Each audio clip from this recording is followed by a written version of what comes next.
you don't know about flyer deals on Instacart, this message is for you. Flyer deals are like strolling through your favorite store looking for deals, but you're scrolling your phone, and maybe you're in bed.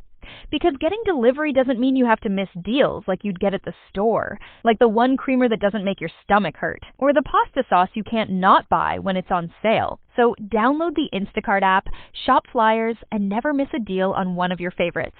Plus, get delivery in as fast as 30 minutes. Blog Talk Radio.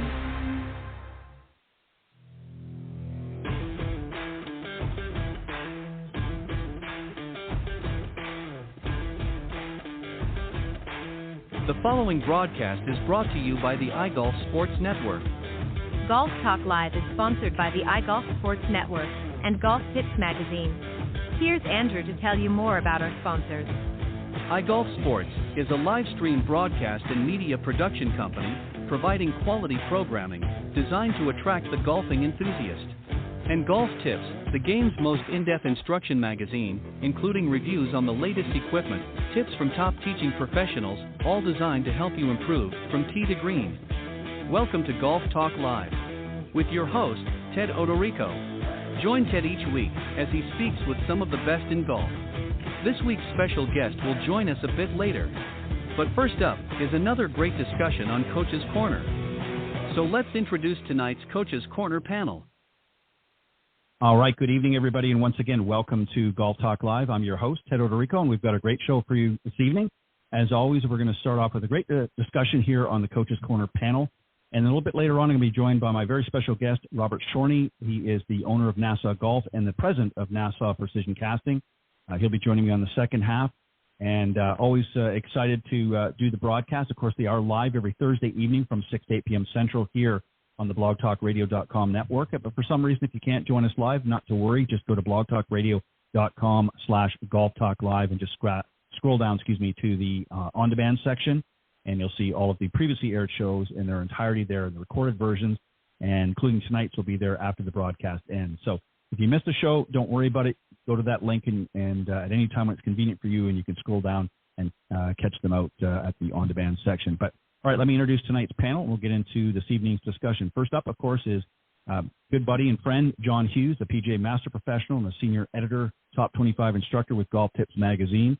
He was also the Honorary President of the North Florida's PGA Section, and in 2013, he was the recipient of the PGA of America's Professional Development Award, and also part of Golf Tips Advisory staff. Also, a new friend, I would like to say, is Jim Endicott. He's been teaching this great game of golf for over 38 years, former Golf Digest School's general manager, and a 7-time PGA Award winner, including the 2022 North Florida PGA Section's Patriot Award and 2 North Florida PGA Youth Development Awards. Currently the Director of Instruction at the Royal St. Cloud Golf Links in Florida, and he, too, now is a Top 25 Instructor with Golf Tips Magazine. So, John and Jim, welcome to the Coach's Corner panel segment here on Golf Talk Live. All right, glad that you guys could join me tonight, and we're going to talk about a number of different things, but basically under the same theme. We're going to talk about some of the biggest golf swing mistakes, and with your help, we're going to try to see if we can fix some of them. I'm going to go in the order as I introduced you, of course, just to get things started. And this is one, John, I know we've talked about this before, but I think there's a couple of things, ways that we can really approach this. But the first one is, and this is a big mistake, is not warming up before you go out to play. And I'm not talking about a regular practice session, but warming up. And I think there's really a couple of ways to approach this. Number one is, what would you consider to be a sufficient warm-up? What would you include in that warm-up if you were advising your student? And is there such a thing as too much of a warm-up before you head out in the course? Well, that's actually 3 things, Ted, but I can tackle all 3. Thanks again for the opportunity to be on the show and contribute. Jim, my pleasure is always to share the spotlight with you. It should be a robust conversation at some point, I'm sure. As far as warm-up, I don't leave home without it. It's the way I'm going to put it. Warm-up solves a lot of different things for you. Tempo, rhythm, prevents injury, allows you to understand what your pluses and minuses are that particular day. without a warm-up, you're going out there cold, and it's going to take a while for you to really get up to speed. I know sometimes when I'm called to the tee for that emergency 9 and all I get to do is a little 5 to 6 ball routine on the greens to get some green speed, it takes me 4 or 5 holes just to get my body relaxed enough and feeling good enough to be able to swing and make good swings. Between the first tee and that 4th or 5th hole, it's everything I can do to get my body going. And for the older golfers that listen to the podcast, I can not only say warm-up's important, a warm down is important, probably more important than the warm-up. Mm-hmm. Can you warm up too much? I don't think it's warming up physically, especially for the better golfer, as much as taking too much time, putting too much thought and effort into the warm-up. Maybe your anxiety level's just through the roof. It's a tournament you're wanting to win, or a round that you're wanting to beat your buddy so bad you show up and it's out of your routine.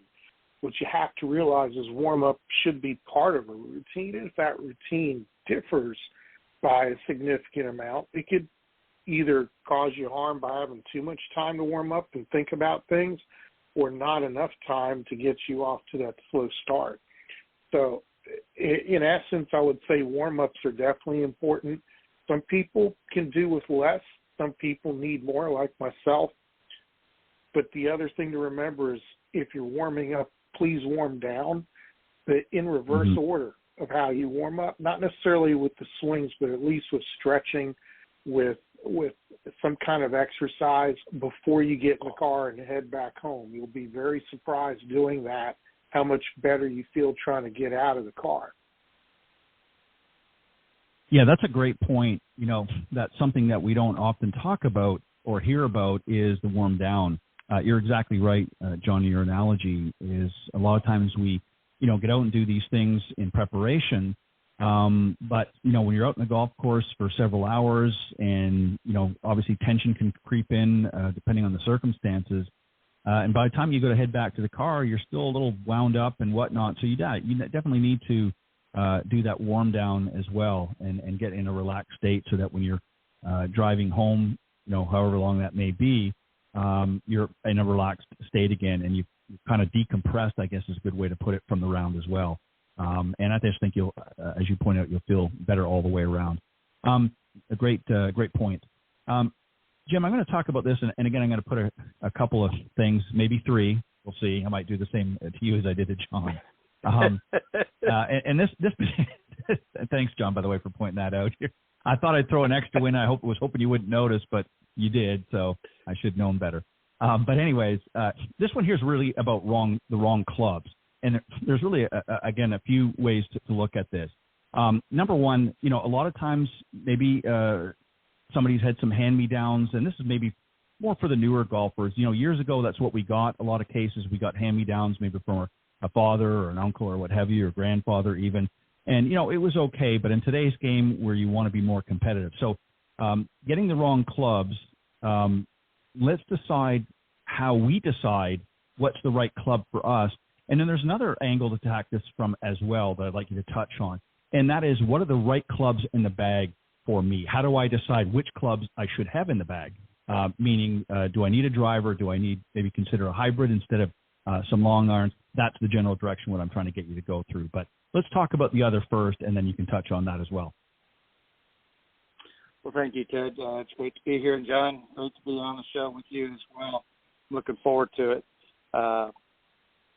The right clubs, yes, and you've hit it just right in saying so often we see people get hand-me-downs or go to a garage sale and they buy something inexpensive to get started in the game, and they've picked up something in today's market that maybe was a good piece of equipment back in the 80s or older, and they've really set themselves up in a detrimental situation because the equipment is so good now. Even entry-level products for the newer golfer are good to come in and get a box set that's close to the right fit is good.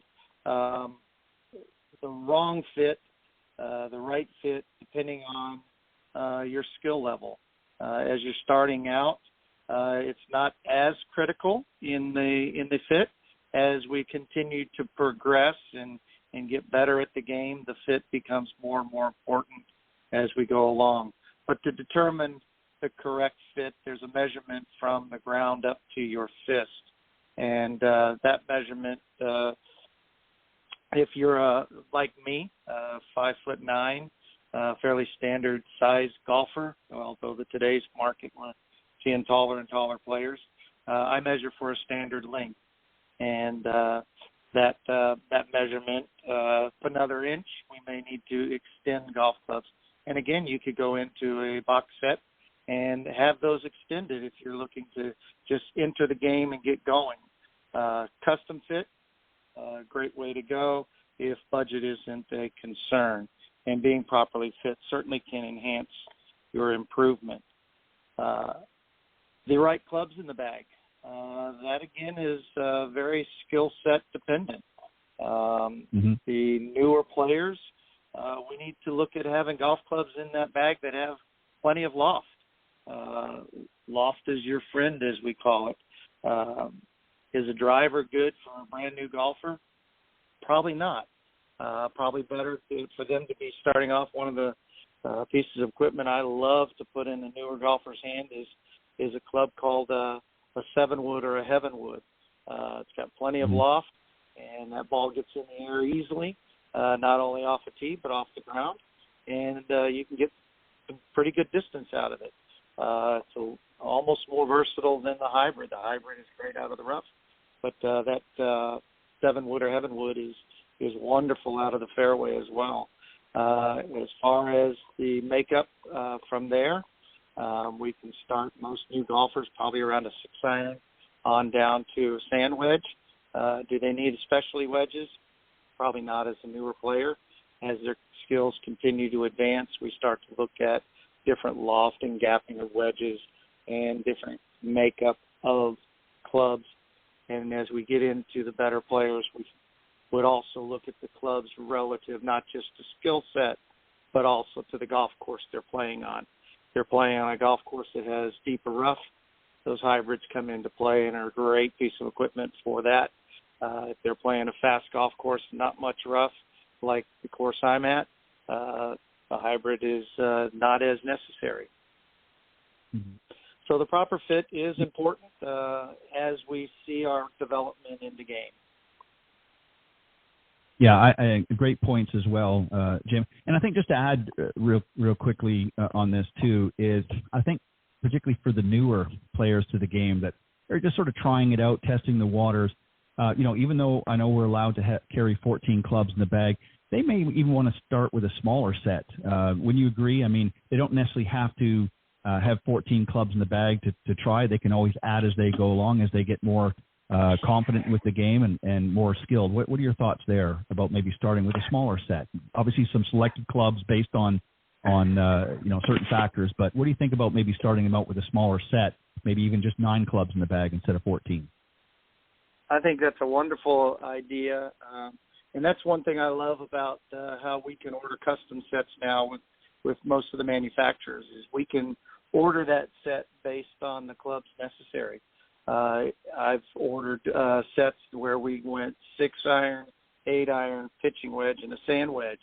And then the beauty of that is as they continue to improve in skill, then we could add in those odd-numbered clubs in between. We could get a 9-iron and add the 7-iron and then add the 5-iron. So I think it's a wonderful way to get into the game in a custom arena, and that can help with some people's budget a little bit as well.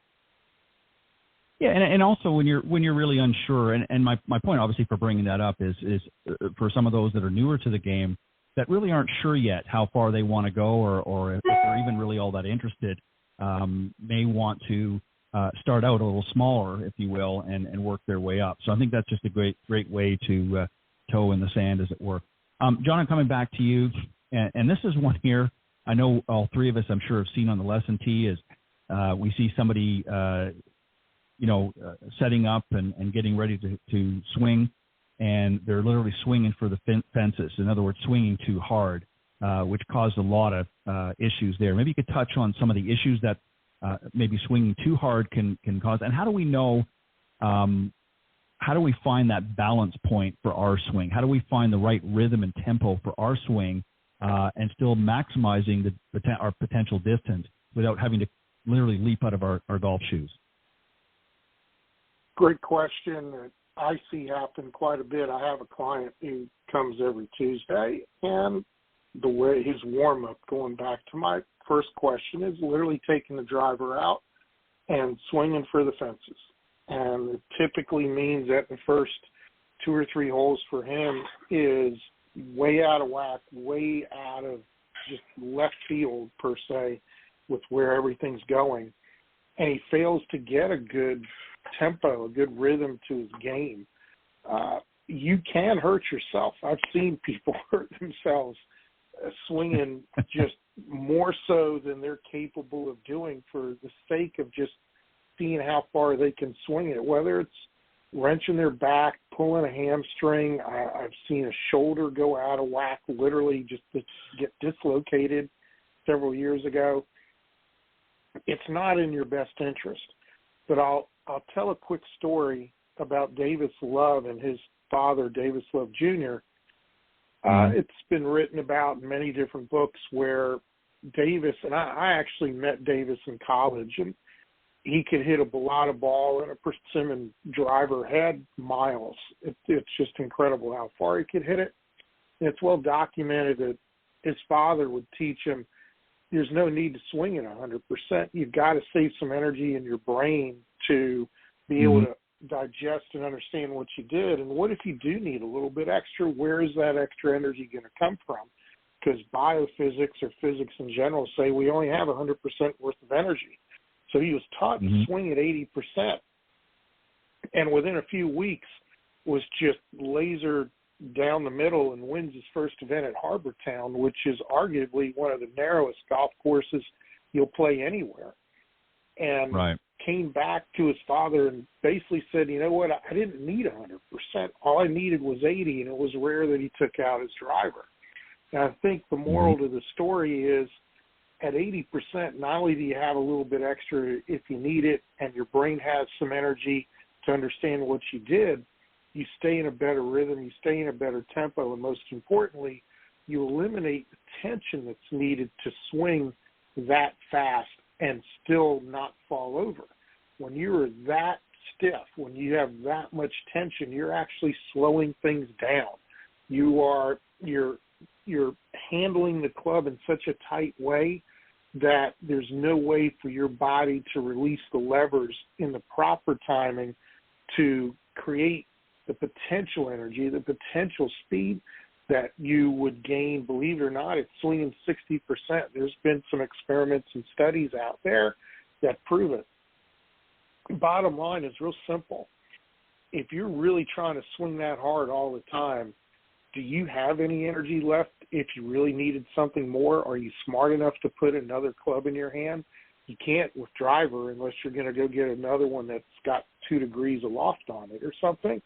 But more importantly, do you have enough energy to be able to think smart enough to realize, wow, if I swing smooth, that in fact will create the fastness I'm looking for, and there's no need to be swinging so hard.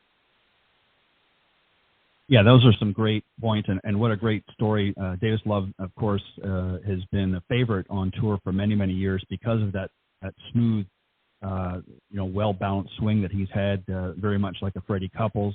As well was also that way. They didn't have to step on it all the time. And I think the other thing, too, is people need to find their own rhythm and tempo. A lot of times I think, and this is no fault of his, but I think people misunderstood. John Daly, of course, always talked about grip it and rip it and, sort of swing for the fences. But that was his natural ability that was able to do that. Not everybody can do that. Nick Price comes to mind. He had a very, sort of a quick, stabby type swing when you compare it to others, but it wasn't that he was necessarily swinging any harder or faster than anybody. He just had a quick tempo.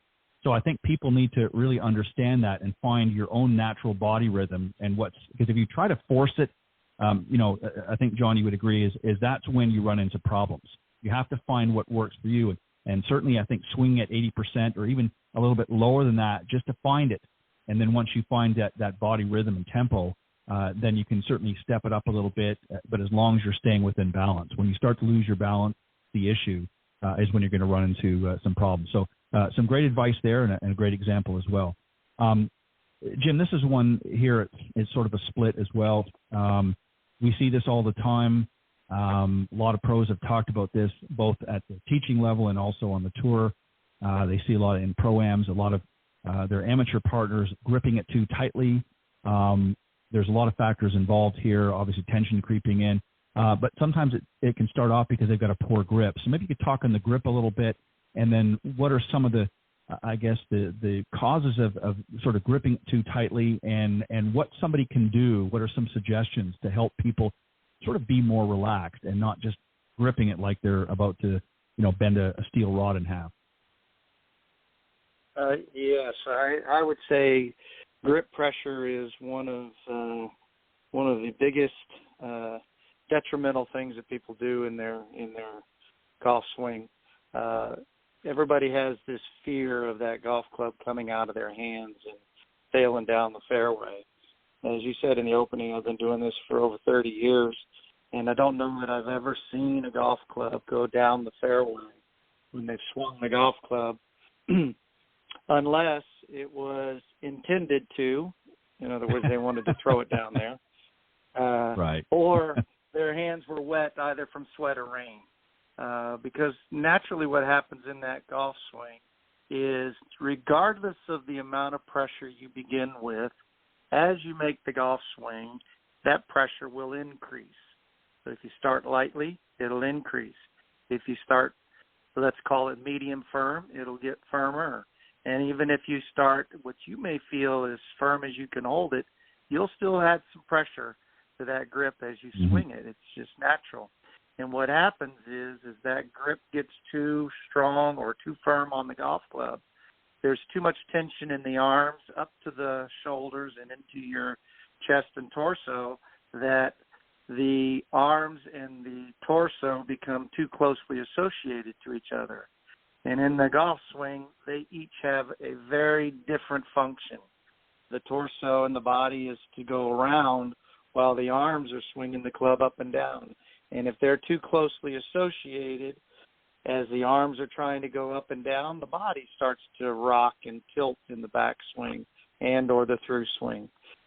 Conversely, if there's too much tension and the arms are locked to the torso may be turning, but the arms are tagging right along with it, and they have a hard time swinging down to the ground. So we have to be very cognizant of that tension. Now, what I see happening often when they take their grip is the golf club gets up in the palm of the hands.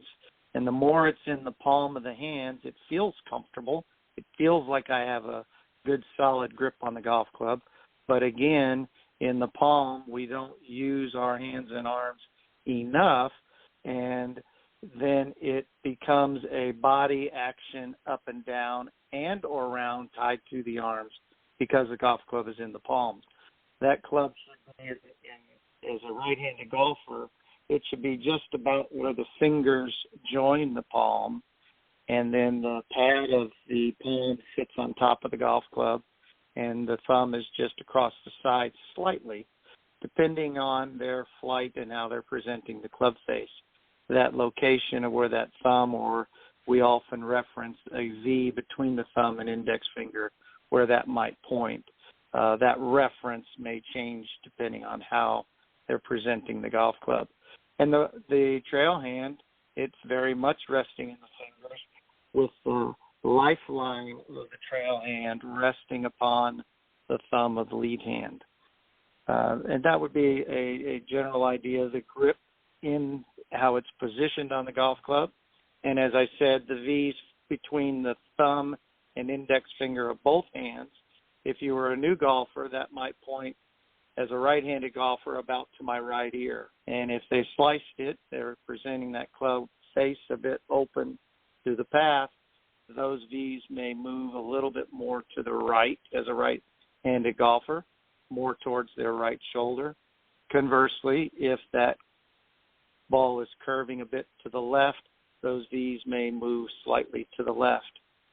A good reference in terms of the pressure, if you start off with holding the golf club about the same pressure that if you had the tube of toothpaste in your hand and the top was off, we'd like to hold that toothpaste so that toothpaste does not come out of it. So that would be a good way to feel the right pressure to start. Mr. Sneed used to talk about holding a baby bird in his hands and not crushing them. So he would hold it very lightly. Right. So lighter well said. pressure is better. Yeah, I couldn't agree more. And we see this. You're exactly right. This is probably one of the most common issues that we see, particularly with newer students, but even some of the guys that have been around for a while. I think they forget that, especially if they're not practicing enough. They get out there, maybe they haven't played for a little while, and they forget about the grip, and they start knuckling down. You see the whites of their knuckles. I remember Tom Watson used to talk about this sometimes when he would be interviewed about playing in pro-ams. He would see tension in their forearms and sort of white knuckling that grip, and they would just be hardly able to move in a lot of cases in comparison. So you definitely need to a much more relaxed grip. Don't need to grip it so tight as you mentioned as you're swinging through. It's naturally going to tighten a little bit more. Well said, and thank you, Jim. John, here's one that I think that a lot of golfers have a problem with.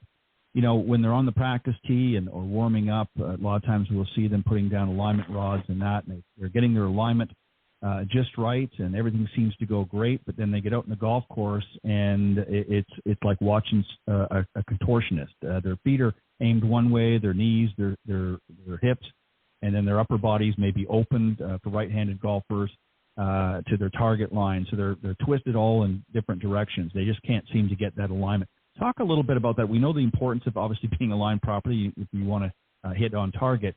But what are some things they can do once they get to the course to really make sure that they are aligning properly, because they don't have the tools that they do on the range?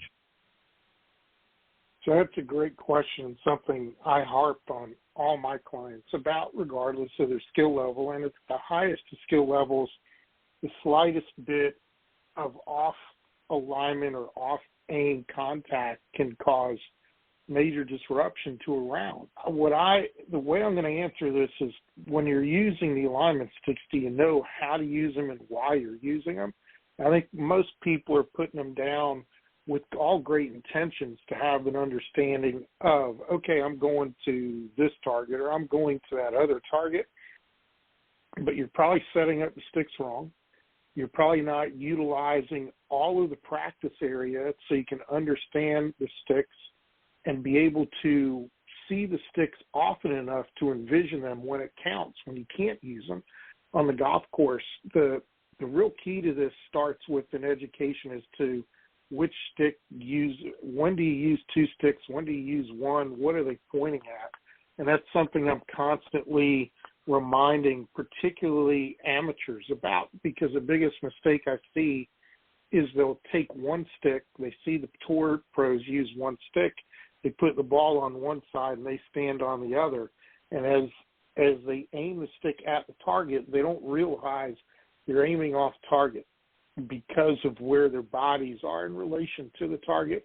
For a right-hander, typically you're aiming right of target. Left-hander, you're aiming left.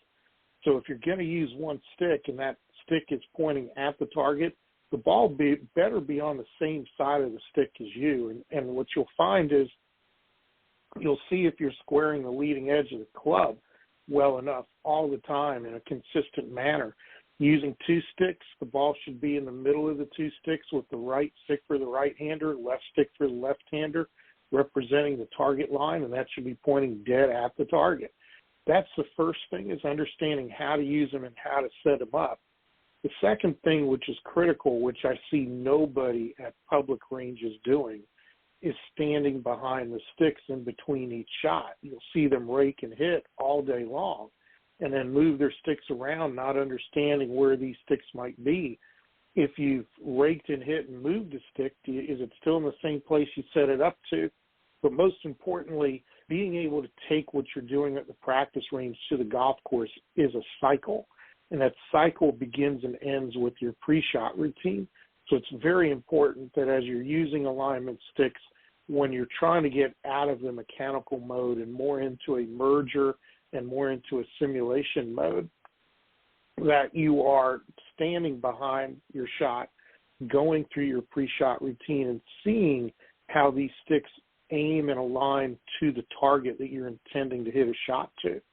And the more often you do that, the more often you'll be able to emblazon that image in your mind and envision that image under a pressure situation, very similar to the last scene of Bagger Vance, the movie Bagger Vance, where the computer-generated technology lights up the pathway of Bagger's putt. You can envision that in your mind easily with alignment sticks. It doesn't matter what color they are, but if you're failing to stand behind the sticks to envision all this, yeah, you're going to go through contortions and everything else on the golf course to try to figure out where you're aiming. Understand it's a very simple process. Golf's not an easy game, but you tend to make it very complicated.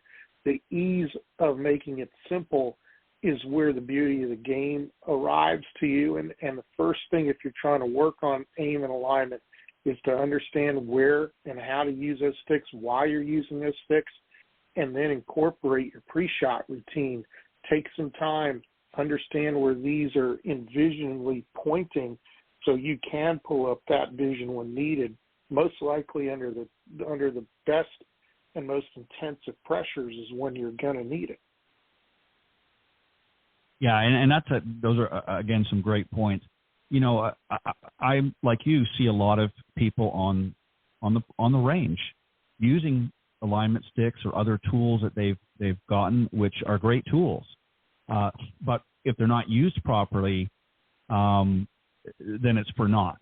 And again, I agree with you. What a lot of people don't realize too is, you know, as you pointed out, you know, standing behind and really making sure that they're lined up where you need them to be, especially in between shots. A lot of times we'll see them, you know, swing and hit the ball, and maybe the club kicks one of the alignment sticks, and they just sort of manually rake it back to what they think, but they don't actually stand behind to make sure that they've pulled it back into the proper position. So it may be a few degrees open or a few degrees close to the target line that they had intended. So now all of a sudden they're getting up to the next shot, and they're not actually aiming in the same direction or the same place that they were the first shot. So great points that you raise on that. And I think, you know, again, drawing on those visuals when you're out in the golf course and you don't have those training aids with you or those alignment sticks, what have you, is very important. So it's good to set up properly to make sure they're using them correctly, and then create those visual patterns so that when you get out in the golf course, you've got that to draw from. Great points, John.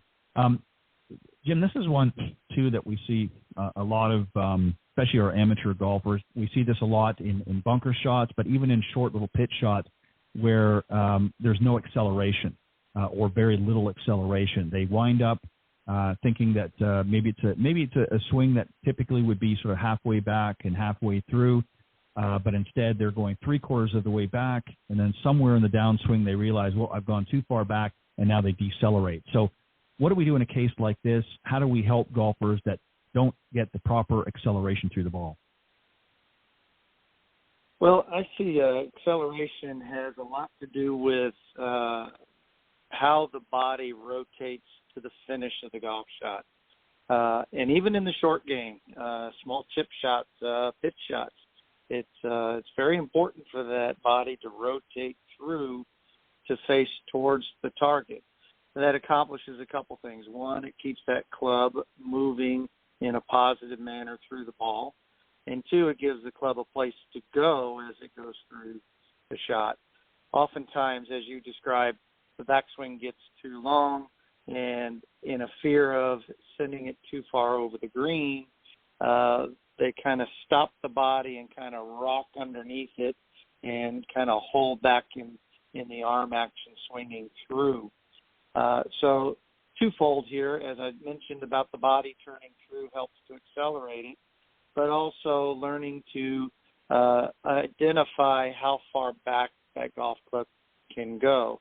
And taking off from the idea of alignment sticks, you can work on a certain distance, chip shot or a pitch shot, and actually stick the alignment stick in the ground behind your in your backswing area, and angle it such that as you make the backswing, you need to stay short of striking that stick, and rehearse that, and then go ahead and give it a hit and see if you can, in fact, finish similar in distance as you went in the backswing. So you could actually use two sticks in doing that. So the way the stick would be put in the ground as a right-handed golfer, you would stick it, say, just behind your heels, and it would be angled towards the target line, so that as you made the backswing, it may run into it, let's say, halfway back, and then have one the same way on the through swing, and we'd stop it for that. But again, the critical ingredient of getting that club to accelerate through is to provide the room for it to go to the finish by turning the body, your hips, to face the target. Well said. Again, some great points, Jim. You know, we see this a lot, and again, obviously our higher handicap golfers, and it all boils down to really not practicing enough and not really understanding. They get out there, they're excited to practice their full swing. We see a lot of this sort of deceleration or lack of acceleration in the the short game, particularly, or in the bunker shots, where they sense that they've taken an aggressive backswing, and now they're trying to sort of slow the momentum down and don't end up actually accelerating through. And obviously, as a result, in the bunker, the ball doesn't go anywhere. It just sort of stays there, maybe moves a few inches ahead, or they just thump underneath the sand and the ball goes nowhere. So great points. And again, I think people need to pay attention to what they're doing there in their practice. And this is where, like yourself and like John or myself, is to understand some of these very simple principles and how to become a better player. And I think if you're just sort of going out there willy-nilly and doing whatever, you're not going to learn some of this skill set. John, here's one that we see. It's always fun to shoot for the flag, especially for the better players, but we see a lot of our high handicap golfers doing that, playing a little bit too aggressive for their ability. How do we tamp that down a little bit? First is understanding what your skills can and can't do. If you hit in a fade and you're trying to hit it to assuming you're right-handed and you're trying to hit it to a tucked back left pin, are you really going to hit that pin, or are you going to bring all the trouble left of that pin into play if you don't hit the fade you're looking for? Vice versa for a tucked right pin. I'll tell a quick story. I had a junior golfer about 20-plus years ago who was very aggressive pin hunting, is what we called it. And I took him out one Saturday and put a can of Coca-Cola in the middle of the green, and I had a tape measure with me, and I asked the young man to go to the extreme edges of the green to where he felt like it was still a quote-unquote legal hole placement for the hole to be, and let's measure it. And what we found was he never had more than a 30-foot putt. And we did this over the course of all 18 holes that we were regularly practicing on, and the light bulb finally went off that, hey, if I go for the middle of the green, regardless of my skill, I'm always going to leave myself with a very simplistic putt of 30, maybe 35 feet, and I have a chance to par, bogey, whatever it is. Where when you're doing that, you're eliminating having to put pressure on your putting and putting pressure on your short game. So he thinks about it. He decides, let me try it. He does it for a couple of practice rounds, and he goes to an IJGT event. It was a major event at the time. It was a 3-round event, and proceeded to break 70. And he had never broken 80 in a tournament. He broke 70 all 3 rounds, and he directly attributed it to a new strategy. I'm just going to hit the middle of the greens. He played a predominant fade at the time and a tucked right hand pins. If he happened to hit a little bit more fade than normal, he was a lot closer to the hole, gave him an even better birdie chance. But he never, ever was out of any hole. And if he was anything, he was a little long or a little short that day. He was, or those 3 days, he was rarely wide of any pin placement. And I think it's a great example of when you're an amateur and you're struggling to hit more greens, which, by the way, is the statistic directly involved with lowering scores. That you can hit it as long as you want, you can do all these other things, but if you're not hitting greens in regulation, you got no chance of making a lower score. When you're in that middle skill level, if you're at a plateau of your scoring, look to be hitting middle of the green. You'll see tour players do this on very, very hard golf courses with hard green complexes. You'll see the elite amateurs, particularly under, say, a very stressful match play condition. Unless the pin sets up for them, they're going for the middle of the green because it's important to be on that green first and put the pressure on your opponent.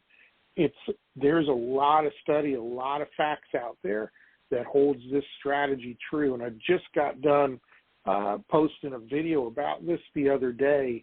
As far as trying to learn to make par, a lot of it is let's just hit the middle of the green to give yourself an opportunity of a two-putt for par. Forget about the birdies. Just put it in the middle, quit your pin hunting, try it a couple rounds. I think you're going to surprise yourself when you do that. Yeah, and I think too, really, John, it comes down to really how you're going to manage yourself on the golf course. Obviously as your junior player, was obviously able to strike the ball well, but it was a matter of changing his strategy. And when he did, obviously it bore him a tremendous amount of success. And I think it boils down to how you handle yourself out in the golf course. You have to put some thought into things. Don't just get up there and swing and hit the golf shot. You need to put some thought into it. And to make foolish judgment calls and going and attacking pins, it seems like a lot of fun. And if you happen to pull it off, it's great. But again, it goes to what we talked several weeks ago, or actually might have been a couple of months ago when the two of you were on. We were talking about sort of covering the percentage of likelihood of success that you're going to succeed in getting that shot. So if you're, as you pointed out, if you're hitting a fade and you've got a pin that's tucked tight left, the odds of you getting close to that pin are slim and maybe none, even for some of the better players. So you have to really stop and think about that, and you have to sort of weigh out the percentages of what's the likelihood am I going to be successful in that particular shot, and then weigh the pros and cons. And you can do it relatively quickly without taking a lot of time, but you have to put that in. And obviously in this particular case, in the example you gave, it served him very well in shooting 3 great rounds. So it can be done. It's just a matter of using the old noggin there.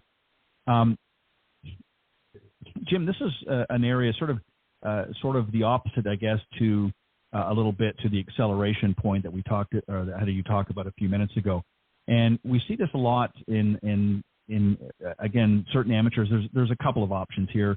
Sometimes with our older golfers that can't make a full shoulder turn. Sometimes it's the fact that they're kind of making a short, stabby little backswing and then trying to follow through. So if they're lacking in a full shoulder turn, what are some options here? What should they be doing here to make sure that they're getting the most out of their backswing? Well, I think the critical thing here is to understand that the shoulder turn and the arm swing need to be proportionate to each other. For example, if I make a full shoulder turn where, let's say that I turn and my shoulder line is now 90 degrees to the target line, my arms can be up and over my shoulder and pointed down the target line and maybe parallel to the ground. If I only turn my shoulders, let's say 45 degrees, now my arms may not reach above my shoulder. They may look more similar to what we see with the Jon Rahm, where the arms are a little bit lower and not as long. And so they're proportionate to the rotation. And then if we have a very small backswing, the sequence of transition from the end of the backswing to make the downswing, we need to be sure that the arms and the body are sequential correct. In other words, the body's making room for the arms to swing down. We have to be sure that the arms are swinging down as the body's making the room. In other words, we're not going to have the body leap forward and then the arms are lagging behind, just as we wouldn't want the arms ahead of the body in the downswing. So when that golf swing gets a little bit shorter, a great way to get the sequencing down in order is to give themselves a little bit of a pause and then feel that the arms and the hips are starting essentially at the same time. And then they'll transition through the strike and on to the finish in the right sequence. Again, well said. John, I think you could probably even piggyback a little bit on what Jim has just laid out with this last one here and really swinging over the top. There's obviously a number of issues that need to be addressed here. So why don't you walk us through this? We see a lot of our amateur golfers out there that come over the top, if you will. What are some of the causes of that, and how do we help them avoid that? To me, there's three main causes to that. Number one is your body's not capable of swinging from the inside. It's not that you're deficient. It's not that you're impaired so much as the way you've built your body prevents you from being able to pull the club from the inside. The only way for it to go is from the outside in. Number two, a very dominant lower hand. In the right-hander's case, the right hand. When that right hand is just super dominant and the left hand is not playing an active part, an equal part in the swing, it's almost impossible to straighten out that plane.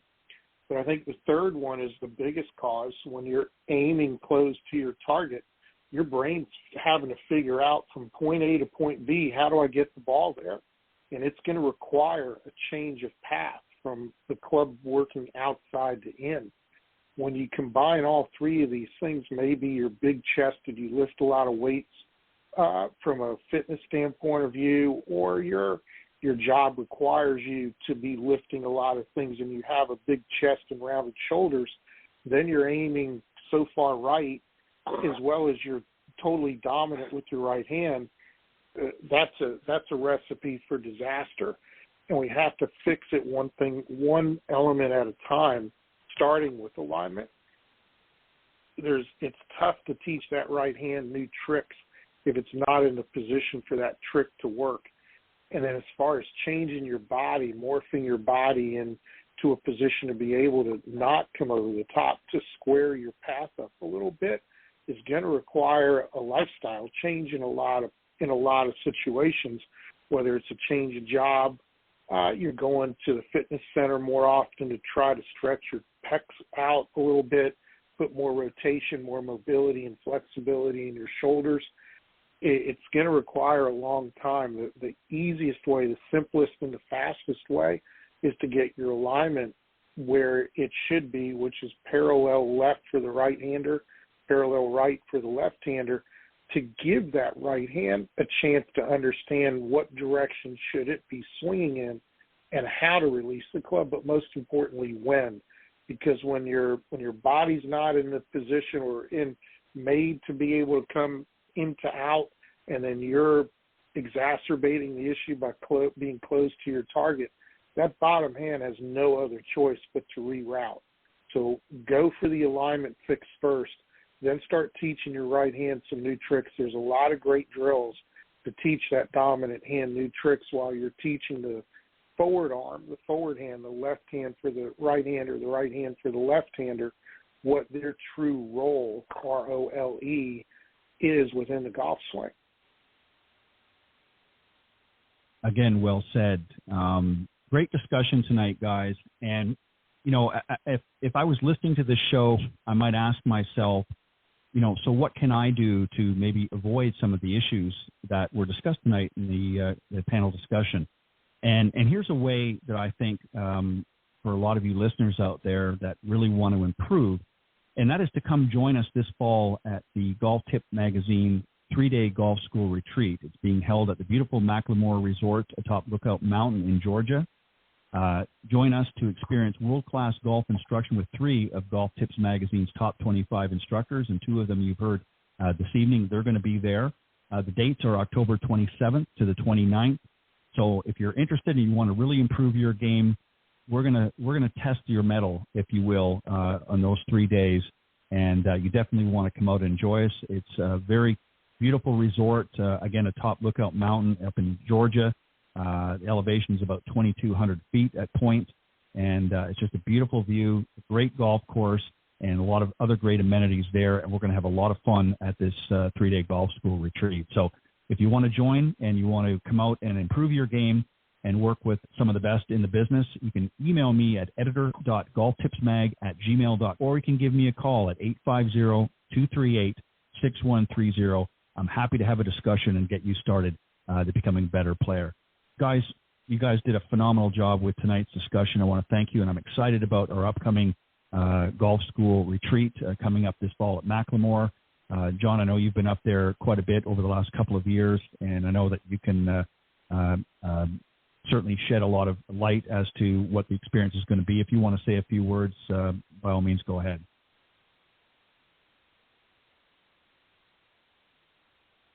I had to take myself off mute there. Sure, it's yes. the way I would explain it is the pictures that are used by myself and other people who are associated with Macklemore do not do it justice. You have to go, you have to experience, you have to see.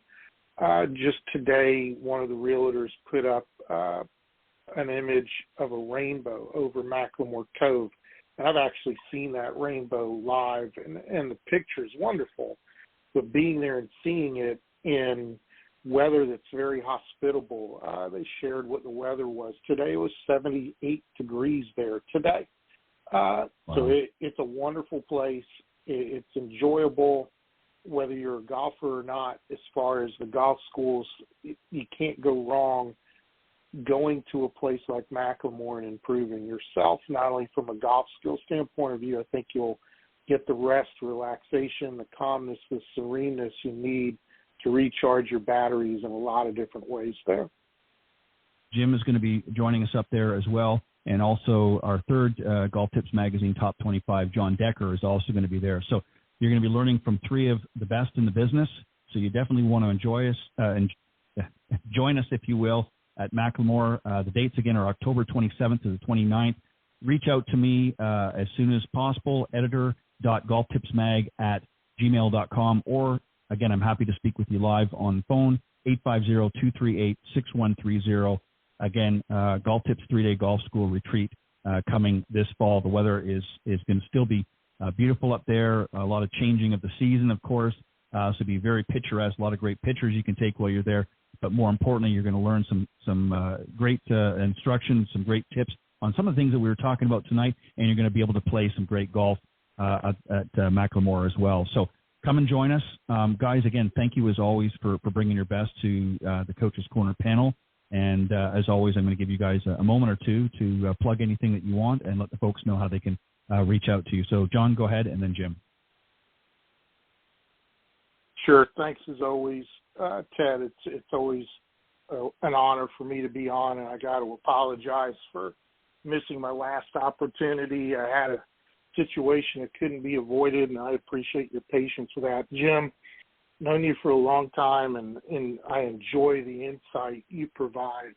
It's obvious that we share a lot of the same mentors in our paths with Golf Digest schools, and it's fun to hear you regurgitate some of those words from some of those people. Sometimes everybody can contact me very simply, John Hughes Golf. Whether you put a hashtag, an ampersand, .com at the end, whatever it is, that's how you can reach me.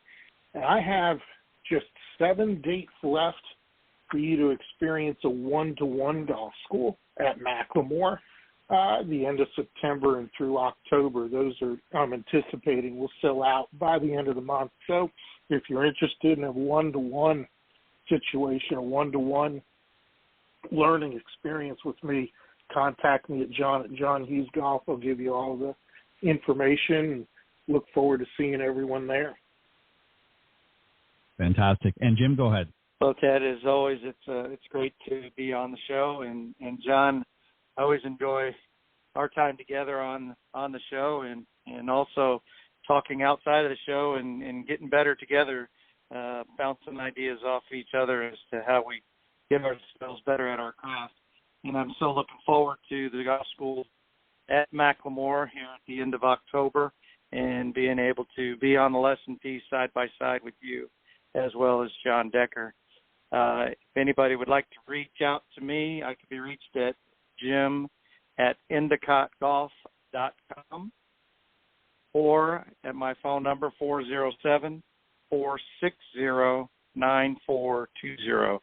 That's jim@endicottgolf.com or 407-460-9420.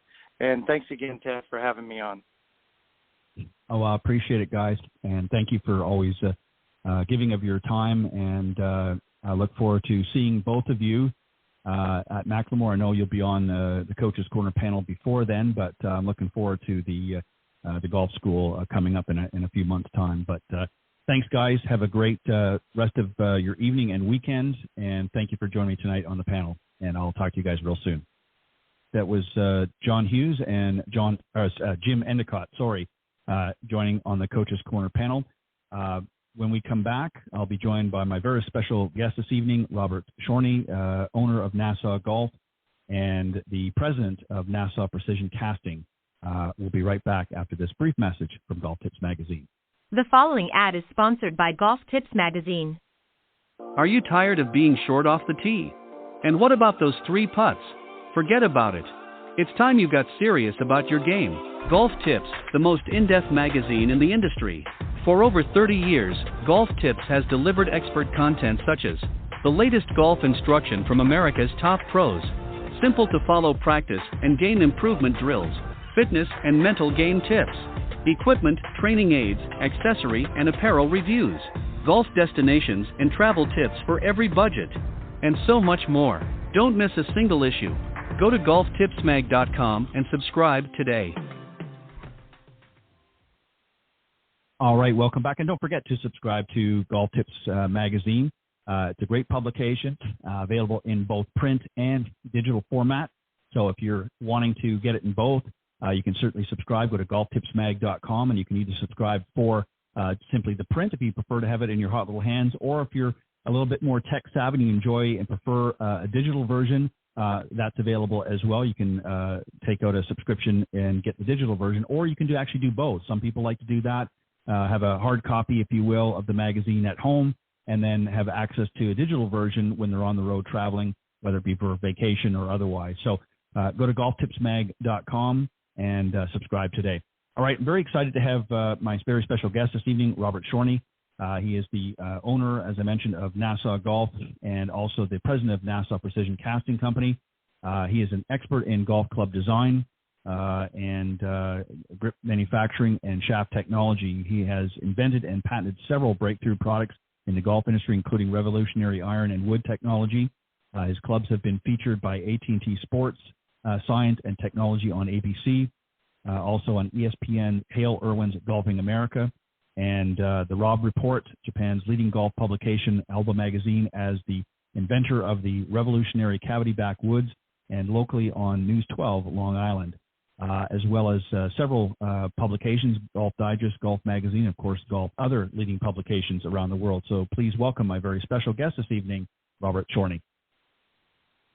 Good evening, Robert. How are you? Very good. Thank you for the beautiful introduction, Ted, and it's a pleasure to be on your show. Thank you very much. Well, it's my pleasure to have you, and I actually had to edit it down a little bit because there was so many other things I could have added on. We would have spent up most of the hour just going over all of the accolades and things like that. So forgive me for not getting everything in there, but I got as much as I could. That's quite all right. That's quite all right, my friend, and it's a pleasure. How are you doing? I'm doing very well. We're gonna, before we get into talking about some of the different products and just a little bit about Nassau. Talk about when your first recollection. When did you first get introduced? Not in the business per se, but just as a golfer. What was your earliest memories of playing this game and really being introduced? How did that sort of come about for you? Well, it was actually through my dad. My dad was a really great golfer. Just to give you a little background, he was a scratch player, and in those years, if you remember Gulden's Mustard, they were going to sponsor him to go on tour. I don't even know if I was born back then, but I have a brother and sister, and my mom says, "You're not going anywhere." So then they were grooming him to play against Jackie Gleason, but Jackie Gleason was a big drinker and so forth. But my dad was a great player in his day, and then he was also a great musician, but he went into manufacturing. Right. So as far as your question, I got introduced to the game from my dad, and my dad taught me since I was a young person, but I was also a baseball player. But I always loved golf, and he taught me, and then I kept as far as swinging my game, and I learned a lot from my dad in every aspect of golf and in life, and the apple doesn't fall far from the tree. So I miss my dad, and he was the one that taught me the game. Yeah, same here. I came up very similar to you in a sense that my father introduced me, my earliest memories to the game of golf, and I've been bitten by the bug ever since, both good and bad times. Obviously, some good times on the golf course and sometimes not so good over the years, but obviously it's a great game. And let me ask you just one other question, just sort of related to that. You mentioned, baseball was another sport. Did you find, even though they're vastly different sports, did you find your athleticism in baseball helped with your golf game as well? Well, I think as an athlete, it all helps. You might not want to play a baseball game and then go right into hitting the ball. But it is a very similar swing, in fact, because it's actually the same type of move of the body on just a different plane. So it definitely helps. Yeah, I think a lot of players, and I think this is why, from a junior golfer's perspective, a lot of parents are being encouraged to allow their junior players activities, other sports as well, not just golf. I mean, obviously golf may be their passion, but I think it's good to have a sort of a well-rounded exposure to other sports and other games, because I think that is only going to serve to help them in the long run. So very interesting. Always like to hear from my guests some of their earliest memories of playing and how they got introduced to the game. Everybody's story is a little bit different, but I think we're all heading in the same direction, that to become a little bit better out in the golf course. Exactly. Thank you for Rob. Yeah, thank you. Thank you for sharing that. Yes. So let's talk about. You're quite welcome. Yes. Let's talk about a little bit earlier in manufacturing. I know that obviously you run and own the Nassau Precision Casting Company. We're going to get into some of that as well. But going back, and some people, maybe some of our younger audience that may be listening, some of the older ones are going to understand what we're going to talk about here, but some of the younger ones may not be familiar with Persimmon Woods and that. But talk about some of the earlier recollection of the wood head and sort of the customization and how that went about. Because a lot of people that aren't or that new to the game, especially in the last few years, that never played before, may not be familiar. And that was something that you started very early on. Was when the wood Persimmon Woods were out in the market. So talk a little bit about that. Yes. Well, as I said, my dad was a real craftsman, and we made automated machinery. We actually got from the Mississippi Delta area, Persimmon Woods. We turned our own woods. We crafted our own woods. My dad made automated machinery to make perfect bulge roll and scoring. The bulge is from heel to toe, if the listeners don't understand that, and the roll is from top to bottom. So the customization of a wood, it's really a phenomenal piece of wood to work with. And then when you craft it for the golfer, you could customize it as far as bore it, precision bore it. You could bore it to any angle a golfer needs. For face angle, you could make any roll and bulge. You could weight it as far as if someone slices or hooks or wants to hit straight, because it had a sole plate, and you could, before you assemble and so forth, so you could really customize a persimmon wood. You could do the same with laminated, but laminated has more glue and so forth, and it's different laminations. We like to work mostly with persimmon. We did make laminated for some companies, but we crafted a lot of woods for touring pros, Hal Sutton, Bobby Clampett, Clarence Rose, Turney Soda, Roger Maltby, 59 touring pros.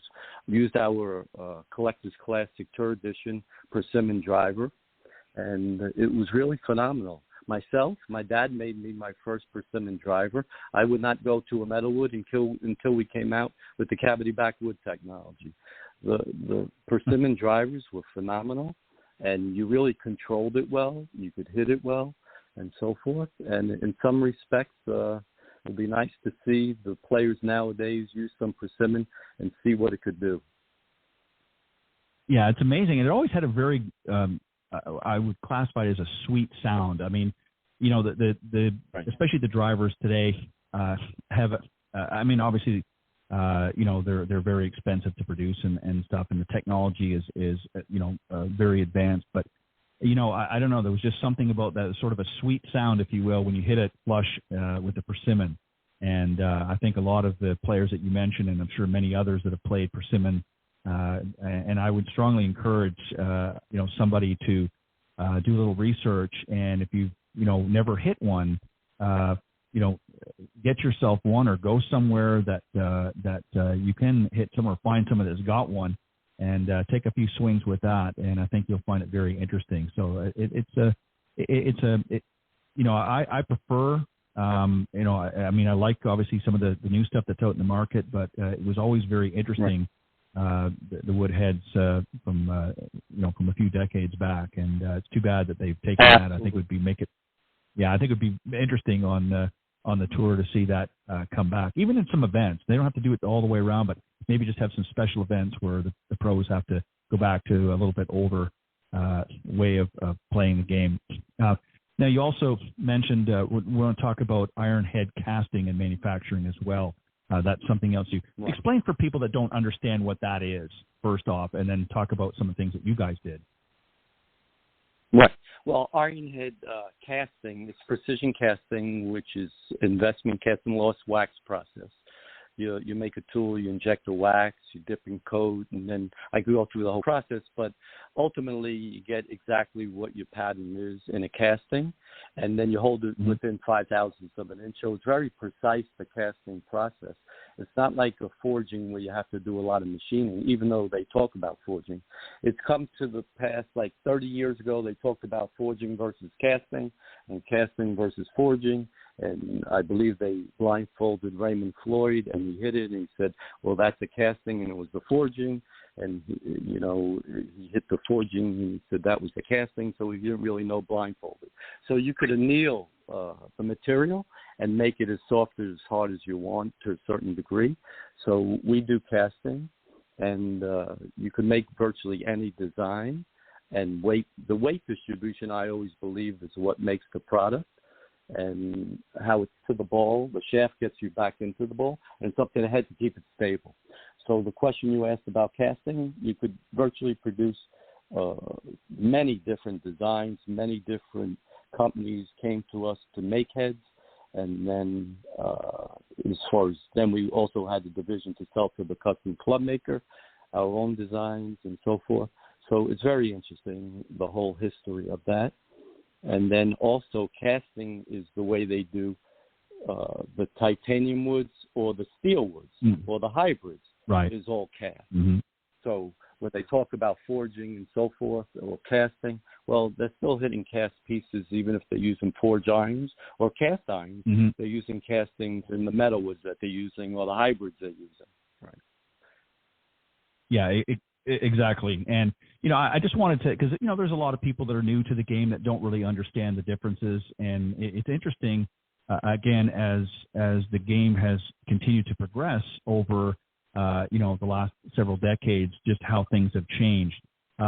Another area, too, that I want you to talk about, and this is about shafts. You're going to talk a little bit about the True Tone shaft development. So talk about that, because that's another area that a lot of people don't really understand too much. Right, because the shafts that you could get for, let's say, $10, the shafts you get for $500. What you want out of a golf shaft is when you swing it for the shaft to recover and get you back to the ball. There's been many articles written, and some people say the shaft is the engine, some people say something else is. But in reality, if you look at the way the golf club moves in motion, whether you have a steel shaft or a graphite shaft, carbon fiber shaft, you want that shaft to recover and get you back to the ball, all right? And then it's up to the head to keep it stable. So if it gets you back to the ball with the head square, and then upon impact, it's all up to the head what's going to happen. As far as if it hits the head, it wants to rotate around its center of mass. And that's why you see the best players in the world sometimes, even with the best clubs supposedly made, that they hit it 3 fairways over. Why does that happen? Because it's movement within the head. It's rotating around the center of mass. They slightly mishit the ball, even though things are advertised that this is the best or that's the best, and it's always going to go straight. It doesn't. Right. Right. And and that's that alone we could probably do in a whole nother show. But there's a lot of things that misconceptions that the general public don't understand, and that's why it's good to have somebody like yourself that's out there that doesn't just understand the game, but actually is a club fitter as well as a pro in golf instruction. So you understand from both sides of the game, really, or all sides of the game, how the equipment needs to be put together. You talked about metal wood development and the differences, obviously, as we progress through. Talk about the cavity back wood. This is something that you're well known for, and I found this very, very interesting. A lot of people may not understand this. So can you share some thoughts on that? Sure. Well, I'm very analytical as far as what I'm looking at something to improve it. We're not necessarily looking to spray something nice and say this is the best club in the world. It really function makes it the best club. So what I noticed with the metal woods that were out there, that was a lot of twisting that was happening. Very expensive equipment at 8,000 frames a second to see what happens upon impact. And then I said, we did it with irons, that you make a cavity back for a reason in an iron, that you redistribute weight. So you hit it off the toe, you hit it off the heel, you get better results. And I took useless weight out of the center back section, and I redistributed the weight forward and out towards the toe and heel. What that does is it creates a higher polar moment of inertia. What that means, it resists the twisting that occurs upon impact and projects the ball longer. It's not just me saying it. AT&T, when they were the monopoly of telephone, chose it as the finest club in the world, and they aired it during the PGA tournament, the Independence Insurance Agent Open, and then they surprised us 2 minutes before halftime. This is in 1991. New York Giants, Pittsburgh Steelers game 2 minutes before halftime. You and I couldn't buy it, not because of the money. They had it booked because they were the monopoly of the telephone. They spent $750,000. I don't know if you remember Chris Schenkel from Wide World of Sports. He did the voiceover. IMG in the city did the production, and he said, what new development allows you to hit it long and straighter? And they showed it. They independently tested it. They spoke to Lee Trevino, who ordered some clubs, but, then he signed with another company. He would not say anything bad about it. And then Gabe Brewer used our driver on tour. In fact, he used our driver in irons. There's a lot of people that use the cavity back titanium. And then they added, and it was phenomenal. It was sold in Japan. It was sold in the United States. It was sold all over the world. But the answer is it was more stable upon impact. We proved out. And True Temper sent us a letter. It's on the website that they never sent in their history. As far as the toe and heel shots were exceptional and outperformed every other club.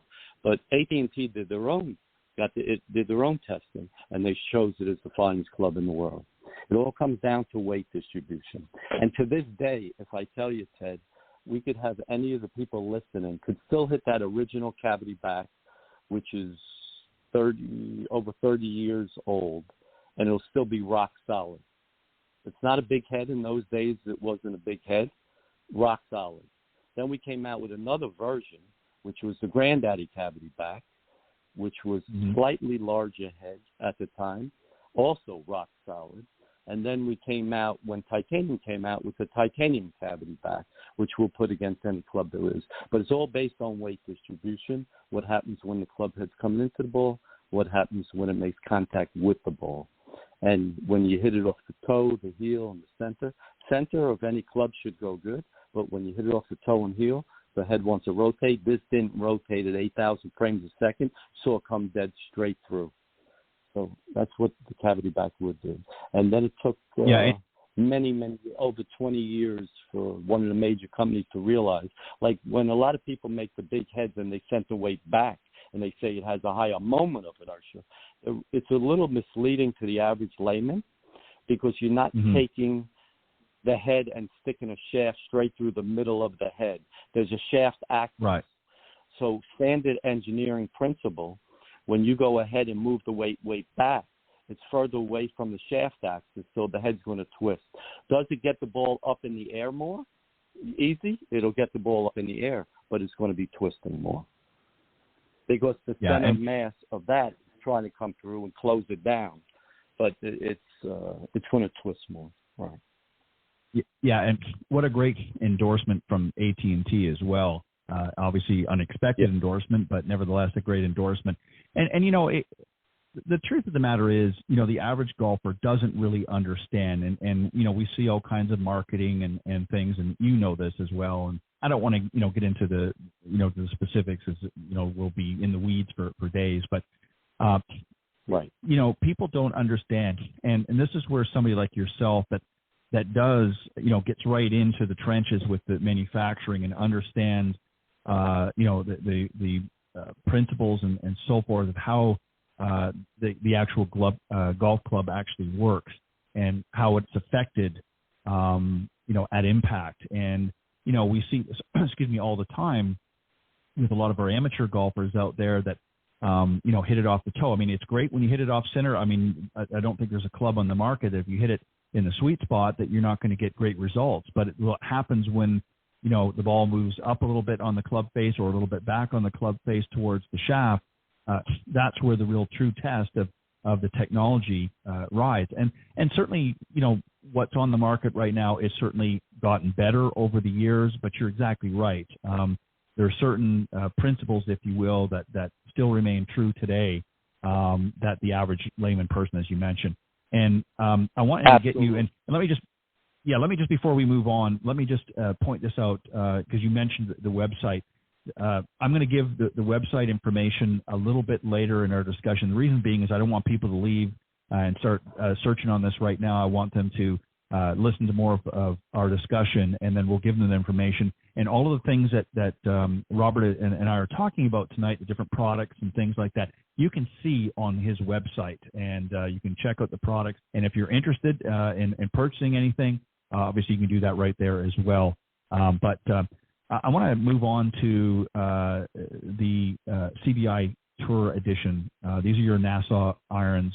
This is very unique and different, a little bit different design from what we typically see as well. So talk a little bit about that. Again, you've redistributed, the weight.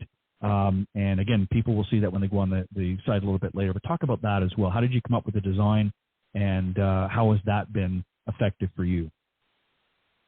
Well, that iron is the best iron we ever made, as well as we'll put it against any iron to this day, as far as for feel, accuracy, distance, performance.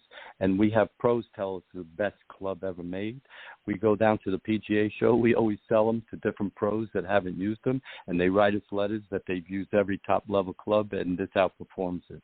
And like I said, Gabe Brewer used it, but why is the answer, what the question you asked. Once again, we look at function.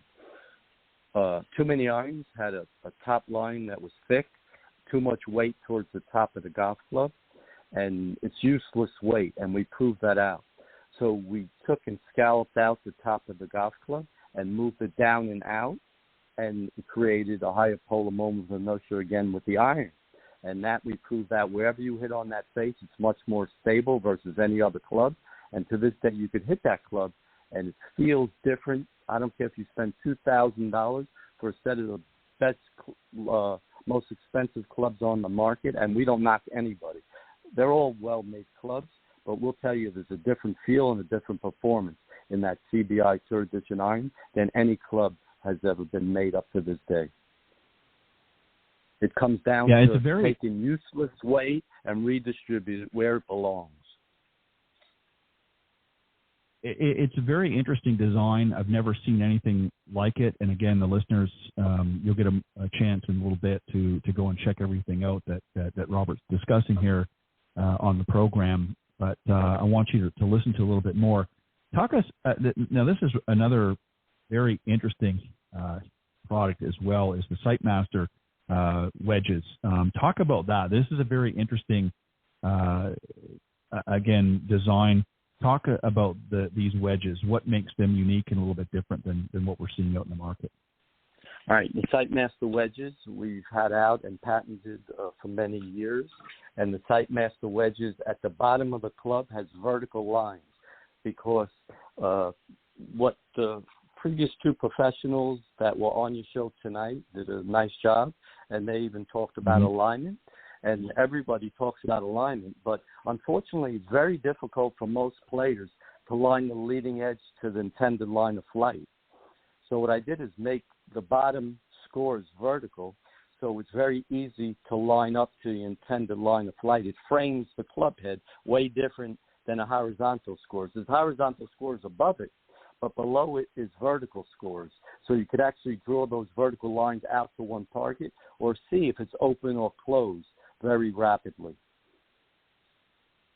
Yeah, and that's something that, you know, as you mentioned on our panel discussion tonight, a lot of folks have problems is alignment. They, you know, it's great when they're on the range and they've got all the tools and the gadgets to help them line up correct, but as soon as they get out in the golf course and they put that club head down, it's amazing. Their body's moving all over it. So it's nice to have, as you put it, sort of a line of sight, if you will, of where I need to be and whether or not my club face is open or closed. So I think it's a very unique design. Again, kudos to you and your team for putting this together, because I think it's again another win for you guys. And obviously, I know it's I'm sure been very successful, and it's obviously available in a variety of different degrees as well. Correct? Yes. Yes, right hand, left hand, and right hand it's available in 52, 56, 60, and 63 degrees. Left hand 50, 55, 60, and 63 degrees. Well said. Here's the product. You actually sent me one, and I had never heard of this before until obviously you and I communicated now a few years ago. And you talked about this. You actually had reached out to me, and we actually had it in our gift guide 1 year, a few years ago, and that is the Six Finger Golf Club Tour Edition. Of course, it's named, but this is a really unique thing. And again, I apologize to the audience. We aren't able to show it here on the program, but this is actually an incredible training aid that you've put together. And if you want to just describe it a little bit, you've had a lot of people, including myself, test this out and work with it. And I got to be honest, it works. It's another bullseye for you. Talk about what it is. It's not what people might think when I say Six Fingers. So why don't you give us a little bit better description? Sure, and I thank you for what you have said about it. And as far as it's the opposite hand it's used for, so typically a right-handed golfer uses a left-handed glove, and a left-handed golfer uses a right-handed glove. With the six-finger Tour Edition glove, a right hand uses a right-handed glove, and you have an extra finger stall for the lead left thumb, exactly the position where it belongs, easy for a beginner up to an advanced player to set their hands in the proper position, and then it connects one's hands throughout the swing for solid shots. It's not just me saying it. Darrell Kessner, who's a famous pro in Long Island, right on the package, he gave us an endorsement. And Jason Bale, who's a famous Titleist pro, all right, and I believe the gentleman who won last week, Jason Bale taught. Anyway, Jason Bale did a video you could see right on the site later on when you did the site, and what he said about it. And it actually, even good plays, it connects their hands throughout the swing. So a lot of players take it back and they separate their hands slightly, and it causes the club to go in a different direction and a loss of control. This is, as you said, is a training aid. So you can play with it if you're not playing in tournaments to get a feel. It's all feel. But what I found when I did it for a reason, I was hitting balls at my facility, and I always taught if I'm a righty golfer to keep my left thumb in that crease, and you could be soft, and you'll never lose the club. But I was hitting balls, and I was taking the club back with a little regrip and separating very slightly. So I went to the local shoemaker who I know, and we sewed up the first iteration, and then I designed more iterations, and that's what became the six-finger glove. But what it does very rapidly is within 1 or 2 days, you can get a feel that you could translate to the holding the club without it and perform better.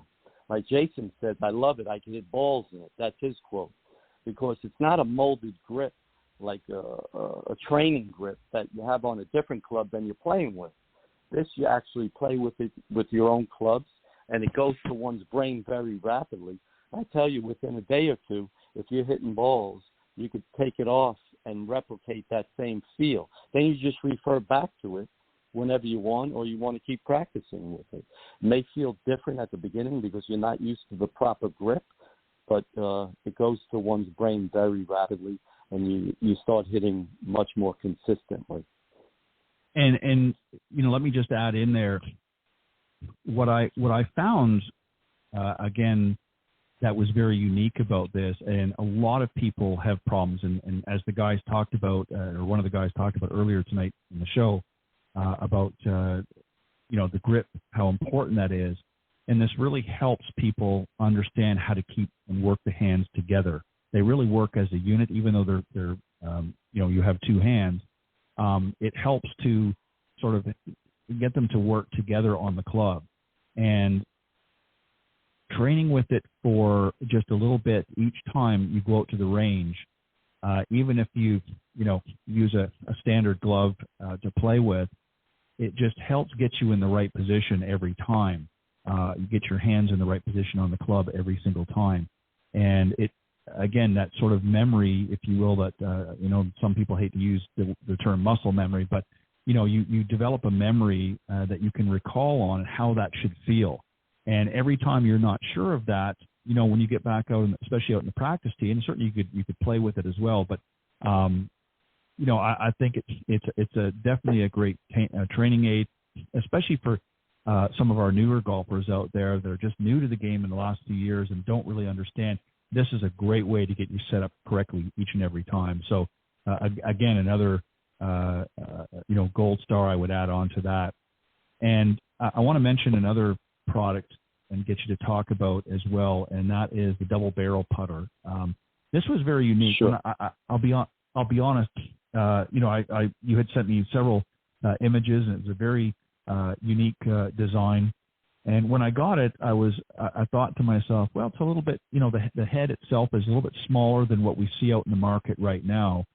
But I was very, very impressed with how accurate of a putter it was, and actually how it felt. The head is got a good weight to it, and I really, really, it surprised me. It actually, I won't say it shocked me, but it surprised me because it was very deceiving at first glance.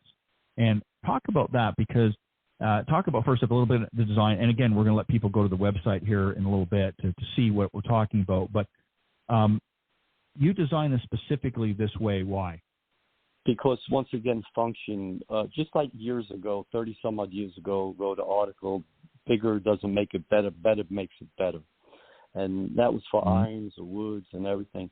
So the putter, as you mentioned, and yes, I agree, a lot of people look at it and say, wow, it's a smaller head and so forth. But actually, there's such a thing called proprioception, and then it makes you what makes one focus on the sweet spot, then you look at the way the club head is built as far as the putter is face forward. So if one looks at Jack Nicklaus, who's a good putter, always had his head behind the ball. I know you teach, and a lot of pros and so forth, and many pros say keep one's head over the ball. I'm an advocate of keeping one's head and the eyes behind the ball, so you get a better line. As far as he cocked his head. So a lot of amateurs, what I'm saying is lift their head and turn their head laterally, and they'll never find their line while they're putting. So this gets the face forward, and it doesn't have a line. It has an arrow. And you could actually dial in the arrow to your intended line of flight. The face is forward. The face doesn't even touch the ground. It's built in a way that it's slightly off the ground based on the sole configuration, and it has perfect balance. So when you swing it back and forth, it wants to move straight. Most putters people pick up in a shop, and I'm not knocking any putter. You could putt well with any putter if you're a good putter and you have a feel for that, or that's the type of putter you use. But you look at tour pros, they struggle every day. Some days they putt, some days they can't putt, and the best players in the world. And there's a reason, all right? Because without knowing, you never want something in your mind that you're fighting. And what happens is most of the putters, the toe wants to open. So if you swing that putter back and forth, you hold the grip nice and loose in a shot, you'll see that the toe wants to open because it's rotating. Well, with this putter, it comes through back and forth straight. I'm not saying you have to putt straight back, straight through. What I'm saying is the face comes through square. It doesn't want to open. So there's a lot of features in that, and the weight distribution, and it's milled face, and so perfectly milled face. So all the features lead to more consistent putting. I had at the PGA show, we sold out to pros, but we had Clarissa Childs, who's a Legends Tour player down in South Carolina, and head of the Ladies Golf Association. I don't know if you know Clarissa. I have a video, and unbelievable the way she's using it, and she putted with it, said unbelievable. And we have other pros. Darryl Kessner, some of his pros said he bought it for the shop, and they said he was using it for his putting lessons. In other words, to teach his pupils a certain way. So there's a lot built into the putter. Yes, it does look different, exactly what you said. You may say, well, it's small, but it works better. So when you focus in and you hit the sweet spot more often, when you get one gets a big putter, bigger doesn't make it better. There's more room for mishitting and so forth. Yep. So as a golfer, if it's consistently making a good stroke, consistently hitting on the sweet spot, consistently aligning the putter towards one intended line of putt is very important, and so forth. So it's really a phenomenal putter. We make it righty lefty. Yeah, it's got very good weight distribution, I found, and again, it actually forces you to focus more on lining the putts up a little bit better and focusing on hitting that sweet spot. And I found it to be, I enjoyed putting with it. And I've tried a lot of the different products that are out there. And again, I'm not here to knock anything, but again, it's very evident that there was a lot of thought that went in behind this. And you've obviously explained some of the reasons why. But I think sometimes people need to, focus on what they're doing. And not just assuming that the equipment's going to take care of it. You have to obviously pay attention to your game. And I think sometimes when you've got these, even same thing with some of the new drivers and things where they've, increased the size of the head, and it's, supposedly more forgiving, and it is to a point. But again, people don't really focus on their fundamentals as much because they think the club's going to do all the work for them, and it's just not the case. So I really like this putter. I think it's, again, something that anybody can do. And if you want to become a better putter, Nassau's double barrel putter is definitely something you want to take a look at. And it's very well appointed price-wise as well, in line with many others on the market. But it's definitely worth having a look at.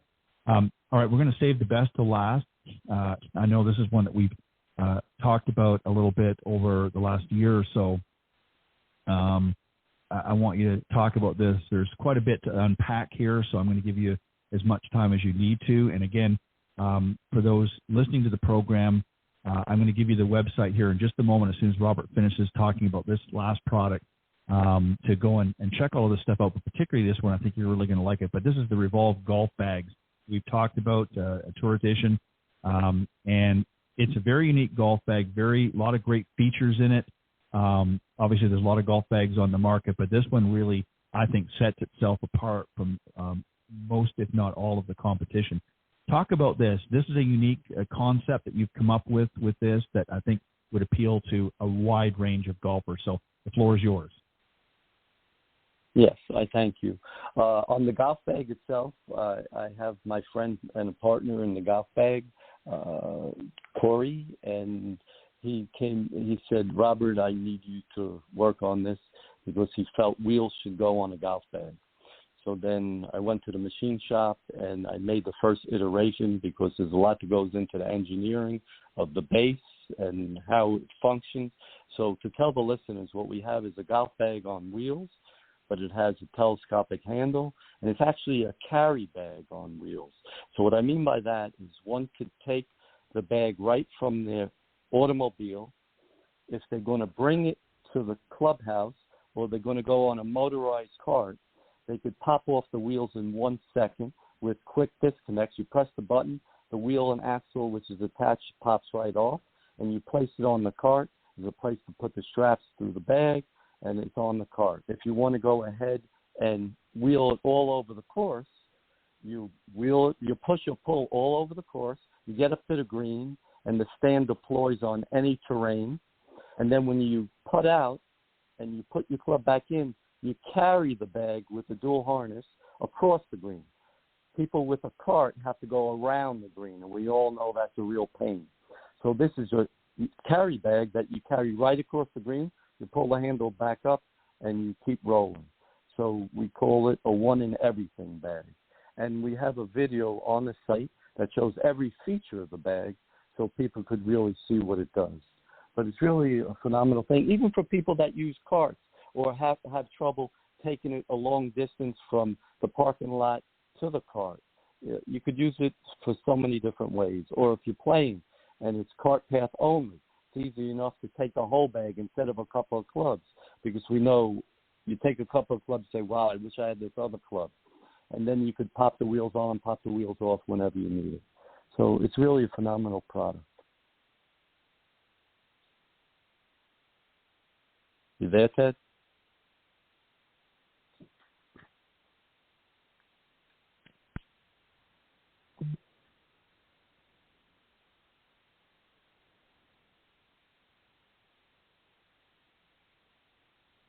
And the bag is made in 3 colors, and people could see the video, like I said, to see all the features.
Hello, Ted. Oh, hey, I'm sorry. My apologies. I Yeah. had my mute on. So what I'm going to let me just repeat very quickly. So what I was going to say was the website is NassauGolf.com. It's NASSAU golf.com. And if you go on the website, all of the products that we talked about tonight are there. And you can see some great images as well as great videos. And I just think it's you put a lot of thought and creativity in developing these products. And kudos to you and all of those at Nassau for doing what you do. But any final thoughts or comments that you want to make and before we wrap up? I appreciate what you said, and it's a pleasure to be on your show, Ted, and you're a good man, and I respect you very much in the industry. Just to let them know one other thing that we're doing heavily now is we make the tour edition grips on Long Island, and we manufacture, we have a distributor, and we make OEMs, and we're going to keep expanding, so we're doing well with the tour edition grips as well. We blend our own materials, all made in USA. We make unique feels and tight quality control, concentric grips, and perfect weight. But as far as, like you said, they could see all the things we spoke about. Even if they want to get a persimmon head to try, we're able to make a persimmon driver. But any of the clubs that you mentioned or any of the training aids, there's other training aids that we make that we used out on tour, like the target alignment system that 69 PGA pros used. I had the list from Kistner and Vijay Singh and you name it. I don't want to mention too many. We don't pay them, but they didn't get paid either. They used it. All right, just like our clubs, we never paid anyone to use our clubs, and many players use our clubs on tour. And they could call us at 516-867-8018. They could email us at NassauGolf1@gmail.com. And as you said, they could look at everything on the site at www.NassauGolf.com. And if you want to schedule a golf lesson, you can contact Robert directly through his website. Yes. And there's lots of it's really a one-size-fits-all website. There's a little of something for everybody, as you mentioned, not only the products that we talked about tonight, but also a number of different golf components, which we didn't talk about, the new Revolve golf bag, and multiple training aids out there. So, again, if you visit Nassau Golf, that's NassauGolf.com, all of the information we talked about there tonight, and you can reach out to them and have a discussion with them and see how they can better help you become the best player that you can be and get you fitted for the right equipment as well. They got a lot of great products there and training aids. So, Robert, thank you very much for taking some time and speaking with me tonight, and I look forward to many more great conversations with you moving forward. But thank you for what you do and the golf industry as well. You're quite welcome, and I thank you, Ted, and I look forward to having more intelligent conversations with you and your audience, and they could give us a call with any questions or any concerns. We're always here to help the people and further the game. That's right. Again, go to NassauGolf.com. All of the contact information and all of the products are there as well. So on that note, God bless, my friend. You have a great weekend. And thank you for joining me. Yeah, thank you for joining me again, Robert, on Golf Talk Live. Thank you. It's a pleasure, Ted, and be well. Thank you. And all the best to your audience as well. Thank you. Bye-bye. Bye-bye. All right, that was Robert Chorne, owner of Nassau Golf and also Nassau Precision Casting, Inc. Again, all customized clubs. They've got some great products there. You definitely need to check it out. My apologies there for a slight glitch towards the end with the mic. I had muted it by mistake, so there might be a slight pause, but just keep on listening, and I picked up on the other end with all of the information. Again, special thanks to John Hughes and Jim Endicott for joining me on the Coach's Corner panel, and again, a special guest appearance by new friend Robert Chorne, owner of Nassau Golf. And again, one more time, I just want to let the folks know, if you're interested in helping really improve your game, then you need to come join us this fall at the Golf Tips Magazine's 3-day golf school retreat. It's being held at Macklemore Resort, which is up on Lookout Mountain in Georgia. Breathtaking views. You're literally about 2,200 feet up in the air, and it's just a very quiet, very serene, but very beautiful area. There's some hiking trails and that nearby. They're about roughly about between 30 and 40 minutes away from Chattanooga, just to give you an idea. So it's a very short drive to Chattanooga if you want to go in and see some of the great restaurants and whatnot in Chattanooga. But obviously there's some great meals to be had at the resort as well. But join us this October 27th to 29th. You need to hurry, though, and make a decision. There's a lot of interest for this particular 3-day golf school. So if you are interested and you want to get more details, you need to reach out to me as soon as you can.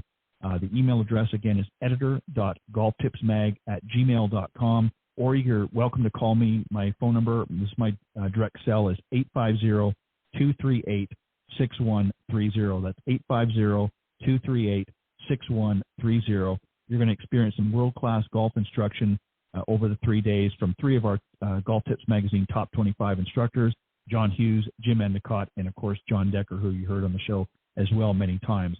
So you don't want to miss this opportunity. Again, one last time, email me at editor.golftipsmag@gmail.com or call 850-238-6130 to get more information. And, again, if you're interested in helping your game and you want to attend this retreat, this 3-day golf school retreat, you need to reach out as soon as possible so we can get you booked up and get you a spot, because there are limited spots available. So, and they're going to start going real quick here. So on that note, thanks everybody for tuning in tonight's Golf Talk Live show. I will see you next week right here on Golf Talk Live. God bless everybody, and thank you for joining me. Thanks for joining us. We hope you enjoyed this week's broadcast of Golf Talk Live. We'd like to thank this week's Coaches Corner panel, and a special thank you to tonight's guest. Remember to join Ted every Thursday from 6 to 8 p.m. Central on Golf Talk Live. And be sure to follow Ted on Facebook, Twitter, and Instagram. If you're interested in being a guest on Golf Talk Live, send Ted an email at ted.golftalklive@gmail.com. This has been a production of the iGolf Sports Network.